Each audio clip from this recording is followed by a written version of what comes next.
Goddess ടാരോയിലേക്ക് സ്വാഗതം. നമസ്കാരം.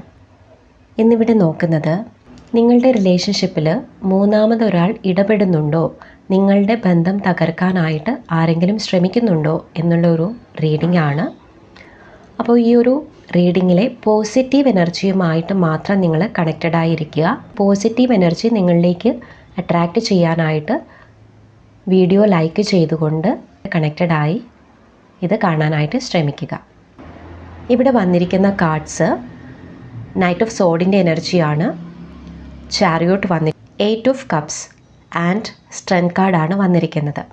നിങ്ങളും നിങ്ങളുടെ പേഴ്സണും തമ്മിലുള്ള റിലേഷൻഷിപ്പിനെ തകർക്കാനായി മൂന്നാമതൊരു വ്യക്തി ശ്രമിക്കുന്നുണ്ട് എന്നുള്ളതാണ് ഇവിടെ കാണുന്നത്. ഈ ഒരു വ്യക്തി വളരെ ശക്തമായിട്ട് തന്നെ ഇതിനുള്ള കരുക്കൾ നീക്കുന്നതായിട്ടാണ് കാണുന്നത്. ഇവിടെ നിങ്ങൾ നോക്കിയാൽ അറിയാം, നൈറ്റ് ഓഫ് സോഡിൻ്റെ എനർജിയുണ്ട്, ചാരിയോട്ട് എനർജിയുണ്ട്. വളരെ ശക്തമായി വേഗതയോടുകൂടി ആൾ പ്രവർത്തിക്കുന്നു നിങ്ങളുടെ ഇടയിൽ ഒരു വിള്ളൽ സൃഷ്ടിക്കാനായിട്ടും. ഈ ഒരു പേഴ്സൺ, ഇവിടെ എയ്റ്റ് ഓഫ് കപ്സിൻ്റെ എനർജിയാണ്, ഈ ഒരു പേഴ്സൺ നിങ്ങളിൽ നിന്ന് വിട്ടകന്നു പോകാനുമായി ഈ ഒരു തേർഡ് പാർട്ടി കൂടുതലായിട്ടും പ്രവർത്തിക്കുന്നതായിട്ട് കാണുന്നുണ്ട്. പ്രത്യേകം ശ്രദ്ധിക്കുക, ഈ ഒരു റീഡിങ് എല്ലാവർക്കുമായിട്ടുള്ളതല്ല. നിങ്ങളുടെ എനർജിയുമായിട്ട് ഇത് മാച്ചാകുന്നെങ്കിൽ മാത്രമേ നിങ്ങളിത് എടുക്കാവുള്ളൂ. ഇത് നിങ്ങളുടെ ഫാമിലിയിലെ ഒരു പേഴ്സൺ ആകാം, നിങ്ങളുടെ ഫ്രണ്ട്സിനിടയിലോ അതല്ലെങ്കിൽ തൊഴിൽ സ്ഥലത്തെയോ ഒരു പേഴ്സൺ ആകാം. ഈ ഒരു വ്യക്തിയെക്കുറിച്ച് പറയുകയാണെങ്കിൽ ഈ വ്യക്തി വളരെ എനർജറ്റിക് ആയിട്ടുള്ളൊരു പേഴ്സണാണ്. സംസാരത്തിലോ പ്രവൃത്തിയിലുമൊക്കെ എപ്പോഴും ഹൈ എനർജിയിൽ നിൽക്കുന്ന ഒരു വ്യക്തിയായിട്ടാണ് ഇവിടെ മനസ്സിലാകുന്നത്.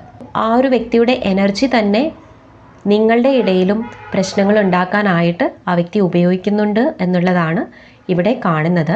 നിങ്ങളുടെ പേഴ്സൺ നിങ്ങളിൽ നിന്ന് അകന്നു പോവുക എന്നുള്ളതാണ്, ആ ഒരു അകൽച്ച ഉണ്ടാക്കിയെടുക്കുക എന്നുള്ളതിലാണ് ആ വ്യക്തി ഇപ്പോൾ ശ്രദ്ധ കേന്ദ്രീകരിച്ചിരിക്കുന്നത്.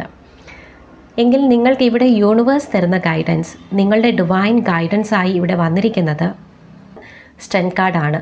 സ്ട്രെങ്ത് കാർഡ് കാണിക്കുന്നത് തന്നെ ആ ഒരു ലേഡിയും ലയനുമായിട്ടുള്ള സ്നേഹം വളരെ പവിത്രതയോട് കൂടിയിട്ടും വളരെ വിശ്വാസത്തോടും വളരെ സ്നേഹത്തോടും കൂടി അവർ മുന്നോട്ട് പോകുന്നതായിട്ടാണ്.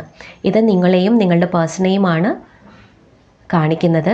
തീർച്ചയായിട്ടും ദൈവത്തിൻ്റെ അനുഗ്രഹത്താൽ ഈ ഒരു തേർഡ് പാർട്ടിയുടെ ഇൻവോൾവ്മെൻറ്റും ഈ ഒരു തേർഡ് പാർട്ടിയുടെ നിങ്ങൾക്കിടയിലുള്ള കളിയും അവസാനിക്കുന്നതാണ്. നിങ്ങളും നിങ്ങളുടെ പേഴ്സണും തമ്മിലുള്ള ബന്ധം കൂടുതൽ ശക്തമാവാൻ പോകുന്നതായിട്ടാണ് ഇവിടെ കാണുന്നത്. ഈ ഒരു positive energy thank you universe എന്ന് കമൻറ്റ് ചെയ്ത് നിങ്ങളുടെ ലൈഫിലേക്ക് അട്രാക്റ്റ് ചെയ്യൂ. കൂടുതൽ റീഡിങ്ങിനായി ഗോഡസ് ടാരോ ചാനൽ സബ്സ്ക്രൈബ് ചെയ്യൂ.